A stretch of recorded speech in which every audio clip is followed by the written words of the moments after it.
Cool guys, so I'm going to take you through the 7 fighting principles again with Jason.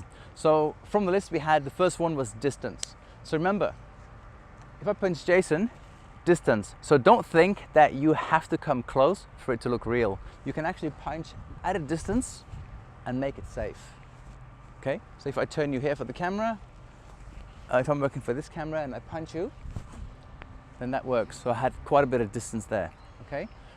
Number 2 was eye contact. So Jason, if you give me a hook and I punch and I react, okay, and then do it again, punch, react, and then throw a second hook. Just throw it, yeah. So I did not see the second hook coming, okay? So it's important that Jason only throws his second hook when there is eye contact. So do a slow one again, are we set? Yep. So, and action, so boom. Wait, eye contact. When we see he's got eye contact, then the second one comes, boom, and I react to the second hook. Okay, so eye contact, very, very important. Number 3, we had make your movements big. So if I had to punch Jason for real, like in boxing terms, then I would go really short. Everything goes nice and short. For camera, it doesn't work. You've got to make your movements nice and big. So I've got to come, present my shoulder, load, come with the hook, and cross that line. Cross that line, make it nice and big. Now, if they say, look, we're using a tight lens, sometimes they say we're using a stunt lens, so that means that they're coming in really, really close, then I would have to make my punch a little bit shorter, and then Jason's reaction would have to be shorter as well. Okay, so then again, it all depends on what lens that they're using for the shot. So, important. Then we have action equals reaction. So if Jason throws me a very weak punch in the face, weak punch, and I react very big, then that doesn't work. If you throw a really hard punch and act like this, then that doesn't make sense either, unless of course the script says differently. Unless Jason's playing a superhero and I'm not, or vice versa. If I'm playing a superhero and Jason is not, then that would make sense. But in general, action equals reaction. Then we have camera angles. Again, a really important aspect. So if I'm doing it for this camera there, because we've got 2 cameras running at the moment. So if I do it for camera A, so if I throw a hook, that doesn't work for the camera. So I'll have to turn Jason around, throw a hook, that kind of works for the camera. If I turn Jason there, for that camera, that's going to work. If I throw him there and I throw a hook, that's not going to work. If I turn Jason here for the camera and I throw a hook, then that's going to work for that camera and probably for you as well.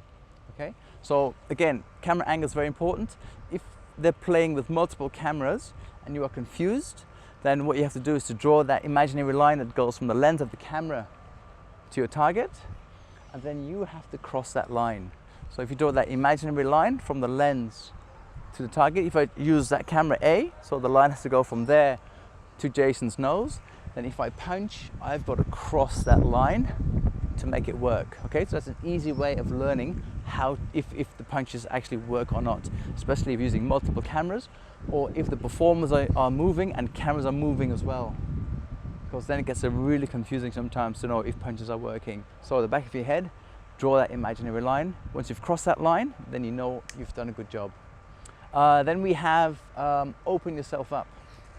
So if you go against your instincts, when you get punched, you normally want to close yourself up, because that's kind of your instinct. You want to protect yourself, but it doesn't look good for camera. You've got to constantly open yourself up if you're getting punched. So if you punch me, yeah, and if I go with my instincts, I want to kind of protect myself, but it doesn't really look good for camera, because we're actually telling a story, right? And the story is that Jason is punching me, so I got to sort of present myself, show it to the audience, and then close myself up. Okay, let's do another punch. Are we set? You punch me, and action. And then I close myself up. Okay, cool. The last point we have is performance. Now, performance consists of rhythm and timing, very, very important. It consists of energy, again, really important, acting, vocalization, and also choreography. Yeah, but these elements are really important, because you could be the best fighter in the world if you don't have performance, if you don't have rhythm, timing, acting, energy, vocalization, and choreography, then your fight will look pretty flat. Okay, so you could have points 1 to 6 down pat. If you don't have 7, your fight's not going to be really good. You could be a mediocre fighter if you have number 7 down pat. If you're showing that energy, that acting, that charisma, even though you're not a good fighter, your fight will look pretty dynamic.